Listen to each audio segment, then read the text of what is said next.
কিন্তু আমাদেরকে নবী করিম সাল্লাল্লাহু আলাইহি সাল্লামের তরিকা অনুযায়ী আমাদেরকে জীবনটাকে চালাতে হবে। রাত্রে শুভ, অজু করে শুভ। সবাই তো এমনি শুয়ে যায়, কেন আমি এমনি শুভ? অজু করে শুভ। অজু যে আমি করলাম, 2 রাকাত তাহাজ্জুদ ওজুর নামাজটাই পড়ে নিই, পড়ে এবার শুভ। এবার শুয়ে যাব, বিছনাটা একটু ঝাড়ু মেরে দিই, কেন আমার রসুল ঝাড়ু মেরেছে, বিছনাটা পরিষ্কার করে নিয়েছে, আমিও একবার পরিষ্কার করে নিই, চাদরটা উঠে একবার ঝাড়িয়ে দিই।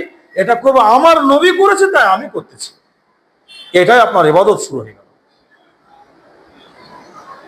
এই জন্য আপনারা বুদ্ধিমান জ্ঞানীগুণী মানুষ, আমরা অবহেলায় আমরা পরকাল যেন হারিয়ে না যাই, পরকাল যেন নষ্ট না হয়ে যায়, এই দিকে আমরা খেয়াল করে বাকি জীবনটা আমরা চালাবো। আল্লাহ রাব্বুল আলামিন আমাদের প্রত্যেকের এই সুন্দর জীবনটাকে জানে পরকালে যাওয়ার আগে নবী করিম সাল্লাল্লাহু আলাইহি ওয়াসাল্লামের তরিকা বিধান অনুযায়ী, আল্লাহর হুকুম অনুযায়ী যেন আমরা জীবন বাস্তবায়ন যেন করতে পারি। আল্লাহ আমাদের প্রত্যেককে সেই তৌফিক দান করুক। সকলে বলি আল্লাহুম্মা আমিন। ওয়া আখিরু দাওয়ানা আলহামদুলিল্লাহি রাব্বিল আলামিন।